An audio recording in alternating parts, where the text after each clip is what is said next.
Okay, Okay, so yeah, I'm Arnav Soni. I'm a co-founder of EcoTamp.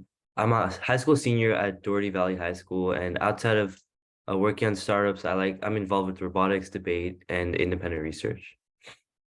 yeah. Hi, my name is Aryan. I'm also a senior at Dougherty Valley, and outside of EcoTamp, I run track and field, and I also engage in a lot of independent research. So start off our presentation, we just want to start you off with the entrepreneurial quote that I think we really resonated with starting our venture. So there's no shortage of remarkable ideas. What's missing is the will to execute them. The way I look at this is all around us, there's many pervasive issues that continue to strike the world. And all that's missing is just the right person willing to execute those ideas to build an innovative solution to tackle that issue. So that's what we really want you guys to think about throughout the presentation, of just how looking at issues around the world and just seeing how you can develop your own solution to those.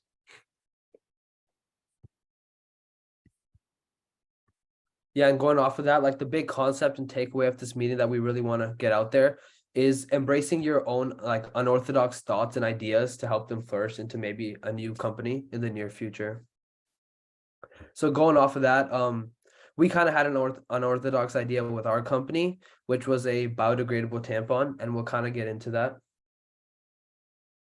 So throughout this presentation, we just really want you guys to think, like Arnav said earlier, what inspires you? What issues do you see that pertains in your society or like you see that in the world? And just kind of think of like different ways that you can maybe approach those things. Yeah, so starting off, with this big number that of 500 million women that lack access to proper menstrual products. So this statistic was kind of the start of EcoTam. Looking at this daunting statistic, we kind of set out to build an alternative that was available for all women that needed menstrual products around the globe.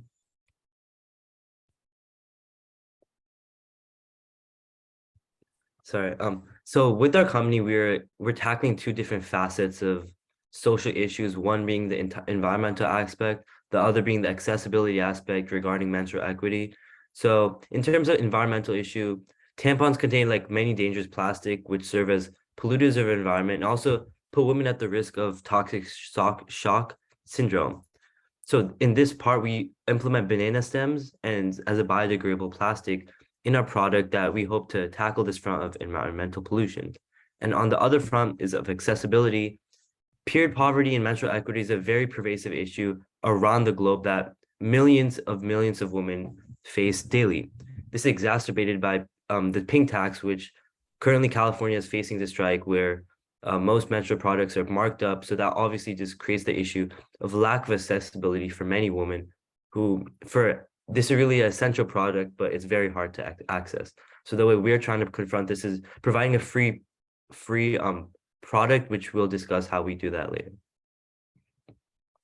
Yeah, and our solution to these big facets and problems was building a biodegradable tampon that was one environmental friendly and free of cost. So what we do is we utilize abundant resources such as Arnav mentioned, banana stem and peel, and we fabricate bioplastics and combine that with an advertisement-based packaging scheme. So essentially, our package is a blank canvas, which is space for companies to apply their logo and essentially cover R&D costs for our company. So now I'll give you a roadmap of the entire company's process to hopefully give you like some idea of like how you can develop your own startup idea. So by first analyzing the issue of menstrual equity, we first began working with the AB 367 legislation in California, which was passed a few years ago, which is basically working to facilitate free menstrual products to all public education centers in all of California, which includes high schools, all CSUs, and all UCs. So what we're doing with this is we're just working with them to facilitate product rollout and at the same time creating educational resources to destigmatize the issue of menstruation all across our state. So by analyzing this issue, we noticed how large of an issue it is, and we noticed how this legislation didn't have the full power to completely fix this issue. So we then began brainstorming for different ideas and different ways we can tackle the solution. This led to a formation of our own idea being what Aryan just discussed. So how we implemented our idea from an idea to an actual prototype is we first began designing it on CAD, modeling it, and also doing extensive research with the researchers at Johns Hopkins who we had networked with through the AB 367 bill. So did the Violet Project, and they're already working on the same issue as us in the Johns Hopkins School of Medicine. So we work with them to design our product, research the efficacy of banana stems as a biodegradable plastic alternative. After we had a complete design, we did further market research with the Johns Hopkins School of Medicine. And through this, we were able to hire a lawyer and patent this idea.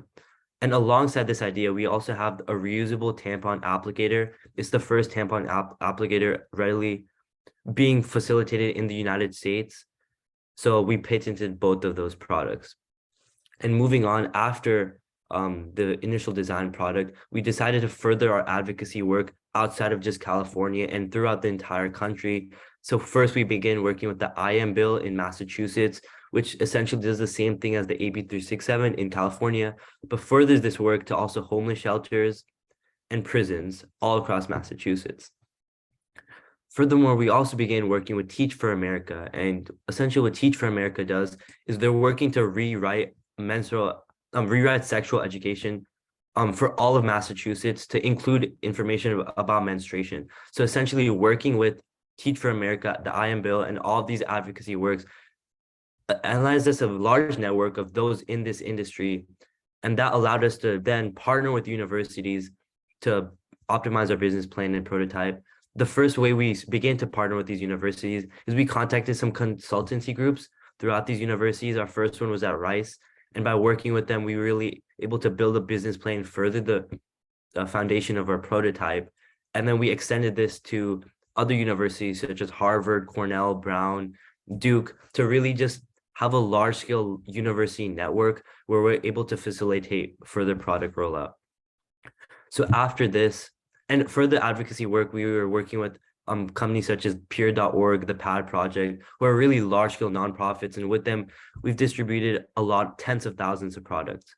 So as back to the business side of things, we then began networking with a large VC network that's already very prevalent in the Bay Area. So as an entrepreneur living here, I think that's a large advantage you have, just a network living in the Bay Area. So we began talking to a lot of VCs. We went to some startup hackathons in Berkeley and Stanford. And through this, we just really networked with lots of venture capitalists, and we were able to get a lot of funding through a pre-seed round and global recognition through publishers such as Business Insider and many more to come. So looking forward, after talking about everything we've done in the past, we're looking to further mass manufacture our product to really launch it into the mainstream and distribute it globally.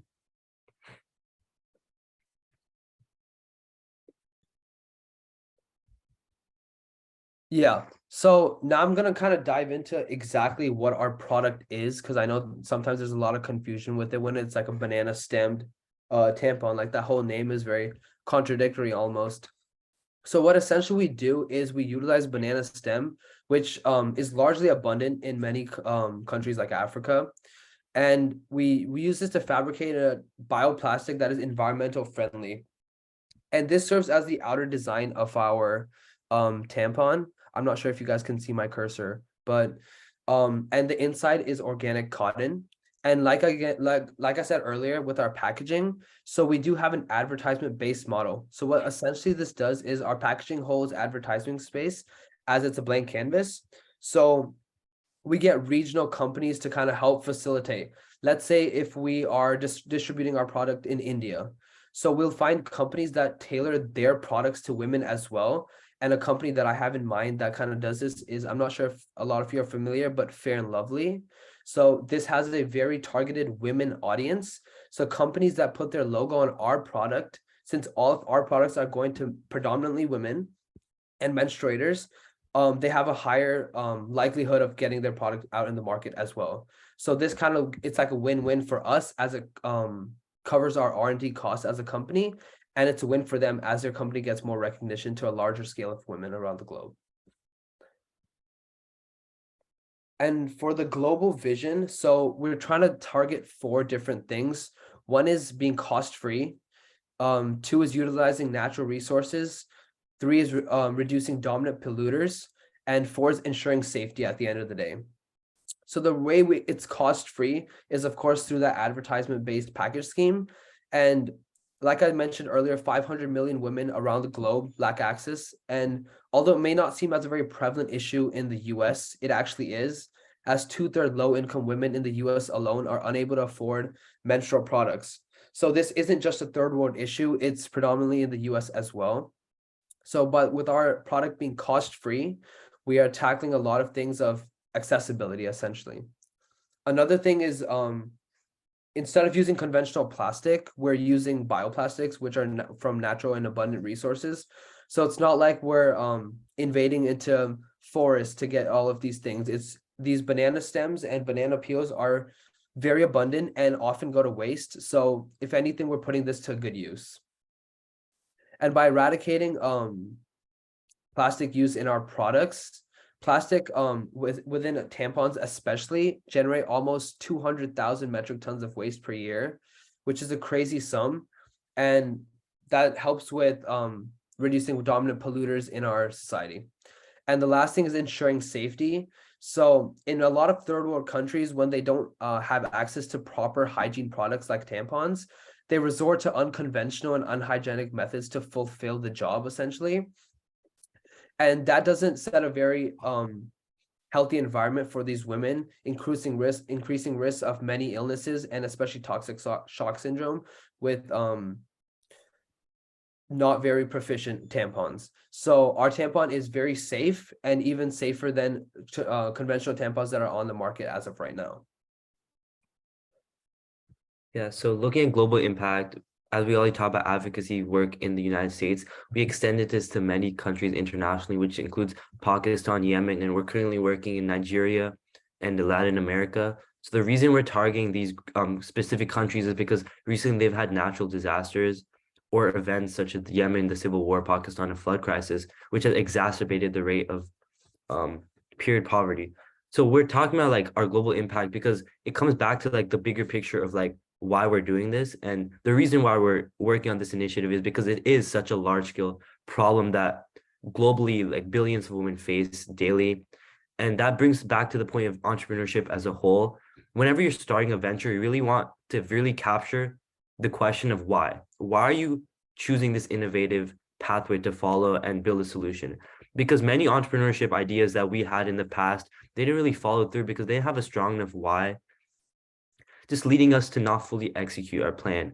So when we finally found a strong enough why, such as period poverty, and really being inspired to solve such a large scale issue, you're really gonna have more success pursuing an entrepreneurial venture, because really already many businesses exist and they're just not able to fully expand because they're already in a very polluted market space. So you're just not going to be able to scale a lot if you really can't capture the biggest question of why and why you want to pursue your venture.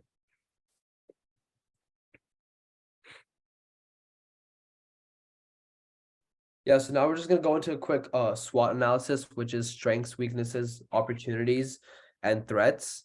So with the biggest two strengths being biodegradable and free. So this really sets our product off from almost every single product that is in the market as of right now. And a couple weaknesses and concerns that are always brought up within our product is that bioplastics cost more per capita. However, since we use abundant resources, which is banana, pseudostem, and peel, that often go to waste, these resources come at a much cheaper price than a traditional bioplastic would be at. So this reduces our production costs as well. And future opportunities. So the global feminine hygiene products market is expected to grow from around 25 billion to 26, almost 27 billion at the end of 2022, and it's compounding at an annual rate of 5.1%. So this industry is only growing, and we have a lot of growth. And since our product is very different from the existing products in the market right now, we have a great chance to set us apart. Possible threats of our company is the inflation in the price of bioplastics, but that kind of goes back to our same thing, that since banana pseudostem and peel specifically are very abundant, we won't be affected as much by these inflation costs. Yeah, so we were recently able to get published on Business Insider, and just really able to celebrate our growth and the journey throughout the past year of pursuing EcoTamp. So this again just connects to like the only reason I really do think this biggest reason we've gone so far is the network we've been able to achieve across the way. So I think that's a really important part you want to capture throughout your journey of pursuing whatever startup idea you have.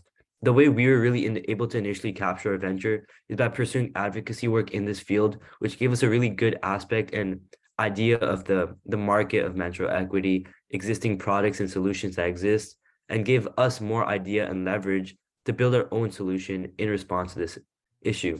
And through this network, we were able to be introduced to certain groups working in this front throughout universities. And then that network again lended us to business and consulting groups and the universities themselves to further scale our product until where we want to reach. And also another big part of this is and really utilizing the network of Bay Area and just using your connections to talk to those already venture using having startups, successful startups, and just doing the same thing they did to just scale your startup. Because what we really thought is the hardest part for us in our journey was from the idea phase to actually implementing our idea. After that, it was just based on our own work. So once you get over that hump, I think it definitely becomes easier to pursue whatever you want to pursue. Yeah, and kind of tying back to what Arnav had said earlier about having a strong why. So I feel like when you're starting a new company, brainstorming ideas, that's probably the biggest thing. Like, why are you doing this? Like, who is this affecting? And it doesn't have to be a problem that completely resonates with you itself. Like, of course, me and Arnav are both males, so this problem doesn't exactly affect us. However, it does affect the women in our community, and as a community, it's also important to take care of your neighbors. So just finding a really strong why and like a great impact that you could probably have with your solution to whatever issue that you may be dealing with is probably the biggest thing when starting a new company and brainstorming new ideas. So now we just want to open the space to anyone if they have any questions about our company, our path of how we got here, or just anything in general.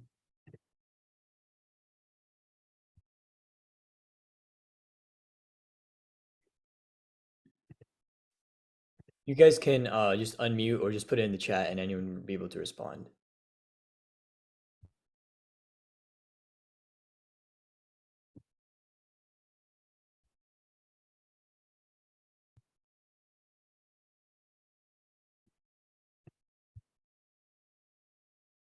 All right, so the first question was, when did you guys start this project? So we started this. Oh, already big. You got it, Arnav. Yeah, go. Okay, so we started this project early 2022 around January is when we started like really brainstorming our idea, and then throughout the year we just continued to scale and lend our idea in different facets. So I would say like January, February. And I had a question going off of that. So from January, like what was the hardest stage in your business, would you say? Yeah, so I briefly mentioned this, but I definitely think the hardest part was the first few months of how we wanted to implement this idea. Since we really started with nothing, we had no idea where to go. So the only thing we really did was just like put ourselves out there by just cold emailing many people in this front, asking them if we can work with them and looking their own projects. And then from there, we would just be able to contact with peer.org and the PAD project. And we learned a lot about these like forefronts of these companies working at the forefronts of this issue. So by just talking with these nonprofits, we were able to get a lot of knowledge. And from that knowledge, we were able to really jump forward and begin designing our own prototype. And then from that design process, start talking to businesses, other startups, and universities to help us go to the next step. So going back to your question, definitely the first hardest stage was going from the idea to the prototype and the execution. Yeah, and I think another hard step that doesn't really get talked about a lot is being two males in this sort of field. So of course, like as we aren't females, there's a lot of suspicions and like there's like, how do you resonate with this whole thing? But I feel like if you network with the right people, research the right things, learn the right things, and garner perspectives from different women, especially when in this field, I think that really helps you overcome those barriers. And Yeah, that's all I kind of have to say on that one. Yeah, going off that, like obviously our like idea is so niche in such like a unorthodox field for a business, but that just really goes to show like how you can have any idea and it can, if you just carry it on, it could really work in any sort of niche. So yeah. All right, thanks.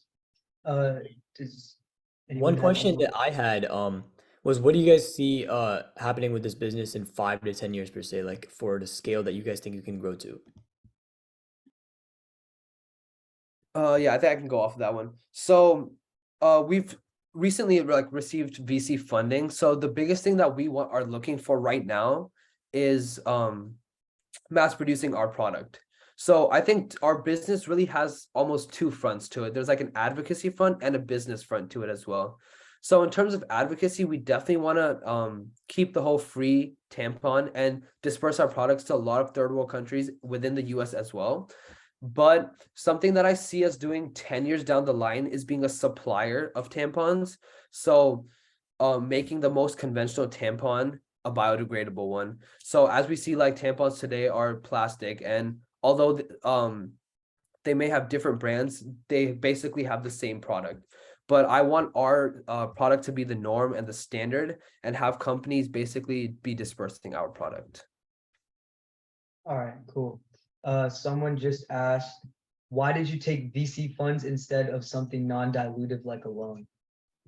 So the reason we took VC funds is because we really value our network. So taking VC loans, we were able to have a new network of different venture capitalists and startups who already have gone through this entire process. So really talking with these venture capitalists give us more ideas for the future and like how to further scale it into mass production. So if we instead just took a loan to fund our own ideas, we wouldn't have that same level of mentorship.